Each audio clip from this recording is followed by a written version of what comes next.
So have you started your beauty business and you are excited and you've gotten all your products, but now it's time to start marketing and you just don't know where to start or what to do? Or maybe you've already been in business for a while, but you're not selling well and you're trying to market your products and it's just not connecting and getting the customers and the people that you're trying to get to come. Well, hello, you are in the right place. My name is Ecouia. I'm the creator and founder of Silky Sax, a luxury hair care company. Today we're going to be talking about 5 reasons why you're having a hard time marketing your beauty business, and I'm getting ready to give you the solutions. So get your pen and paper together and get ready, because we are going to get right into it. And so, problem number 1, you don't solve a problem or issue, or you're not clear what problem or issue your beauty business solves. The most successful companies in the world solve a problem, right? There's a gap in the market. They figure out what that gap in the market is and they fill it. That is how you can pretty much guarantee success, right? If you have a problem, this is what you need to fix it. So, for instance, we're going to use Fenty Beauty. Fenty Beauty, when it first came out, she came out with shades for everyone. From the person who is the palest of the pale to the person who is the darkest of the dark. And that was a gap in the market that nobody else at the time was doing. There was no makeup company that was making something for every single person and letting everyone feel seen, especially here in the African American community.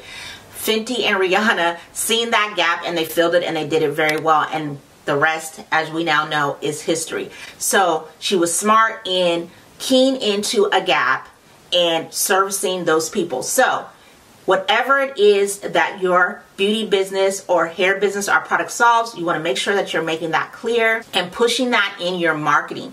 And if you're not sure what problem you solve, or if you don't solve necessarily a problem or issue that's in the beauty world, you can always align your company with a cause. People love to support businesses that have other things they do. So my company, Silky Sax, in October is Pink October, right? So what we will do is we will release Pink Silky Sax and take a portion of those proceeds and donate them to a charity that does research for breast cancer. So you can do that as well. If there's something you personally as a founder believe in, or a community that you're passionate about, you can take a certain amount of proceeds or a certain amount of time or a certain time of year to really push and dedicate your company to that. People love to support businesses that get involved and are doing something bigger than just making products, right? Something that is changing the world. So either solve the problem or connect to something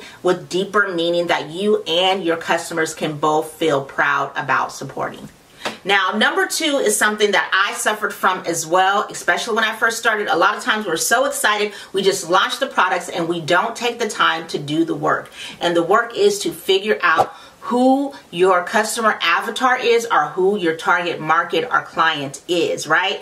That part of it is boring, right? Especially if you love the creation part of it and all the behind scenes of making things. But if you're talking to everyone, then you're talking to no one. And I know people always say, I don't want to dumb down my business, but that is really what the truth is. If you're trying to market to everyone, you're truly marketing to no one. If you think about your favorite brands and businesses and beauty companies, they are marketing to someone very specific. And now they might draw others to them, but they are definitely marketing and making their campaigns and the things that they do to someone very specific.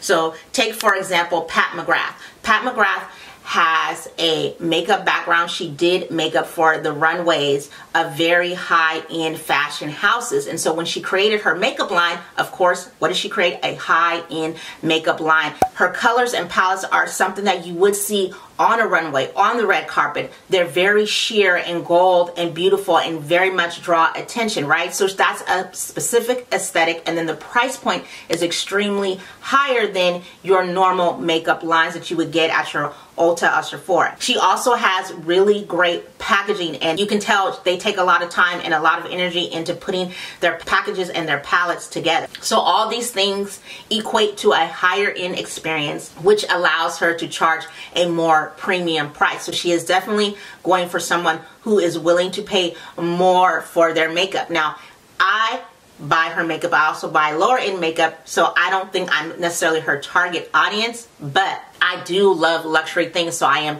drawn to her products. So she didn't worry about if somebody's palette they're selling is only $10. She stayed true to her aesthetic. So make sure you figure out who it is that you're trying to sell to, and don't be afraid to stick by that. You want to make sure that you're talking to a specific person and bringing that specific person the quality and the things that they need. I promise you, if you start doing that, you will definitely start seeing better results in your marketing, and it'll be easier to create content and copy for the things that you're doing because you know exactly who you're talking to and making the content for. Now, the number 3 reason why you're having a hard time marketing your beauty business is something that I see a lot and something that I have done in the past as well. And that is you are selling your features and not your benefits. You're not pushing the solution that your customer will get if they were to buy your products. People buy products and beauty products because it's a solution. It's giving them something that they want. A lot of times, because it's very easy, we'll get caught up in it has these many shades, or it's the softest, or it's really moisturizing. But what is the result that that person is going to get? Because people buy results, right? They buy the end product. Yeah, that's all great that these benefits do this and they do that, but how is it going to help me get to what I want? How is it going to help me get the result I want? So you have to make sure that you're being very clear in your marketing. If you purchase this, you will get this result. So if your product will save them time doing their makeup and they're a busy mom, guess what? That's going to ring a bell to them. If your product gives your hair the most bounce when they put that leave-in conditioner in their hair, then you need to let them know you're going to get so much more curl and bounce when you use this leave-in in your hair. So just remember to focus not always on the benefits. The benefits are great and they come secondary. Make sure you're pushing the result first. If you're selling the result and the people want the result, honey, you ain't got to go look for them. The marketing is going to call them to you. Now, number 4 is something that I also see a lot, and something I also made a mistake in doing as well when it came to marketing my business, and that is selling too many products instead of becoming known for the one thing. So I know a lot of times, and I did this myself, I wanted to first come out with all these things, and a lot of times we think we have to come out with all these things, especially in beauty. Oh, if I have a shampoo, then I need to have the conditioner and an oil as well. Oh, if I'm doing a makeup palette, then I need to have the makeup and the lipstick and the lip liner as well, or the eyeliner as well. And this is not true. Find that one thing and do that one thing well and learn how to sell that, because if you don't know how to sell one thing, you won't know how to sell 3 things. And I think a lot of times we think, oh, they're not buying it because it's just this. They also want this too. Could not be further from the truth.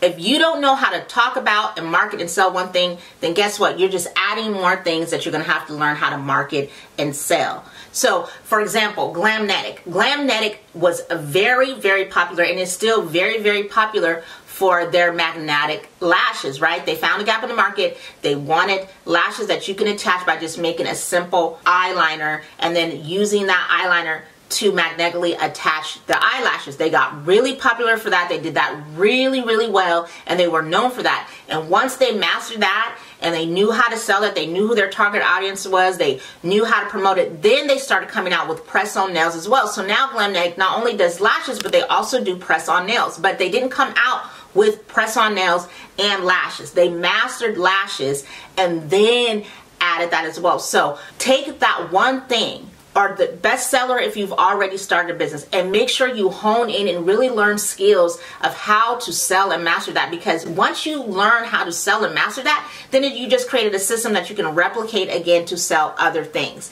So make sure you're becoming known for that one thing and really good at that one thing, because once you start adding more products and growing your business, you more than likely will be able to market and be successful with those products as well, because you figured out how to do well with one thing and you can translate that into other things.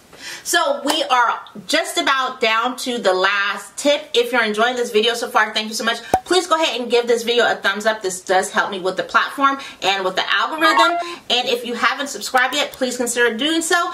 And if you're watching over on Facebook, please go ahead and give this page a like as well. And so now, without further ado, let's go ahead and get into this last thing that is holding you back from doing your best marketing with your beauty business, and that is you don't read your data. Okay, you guys, the reason why I know all these things is because these are all things that I have done. I've been in business for 5 years, and these are all things that I had to learn to do in those 5 years. I am a creative person. I like coming up with the marketing strategies, the campaigns. I like doing all the packaging and the in front of the stuff, glamour, fun stuff. When it comes to numbers, I hate them. And a lot of us are either good at numbers and not the other things, or vice versa. But no matter whether you're good at the data or not, data doesn't lie. The data is how you keep from just trying things and not being successful. If you read the data will tell you this is what's working. And guess what?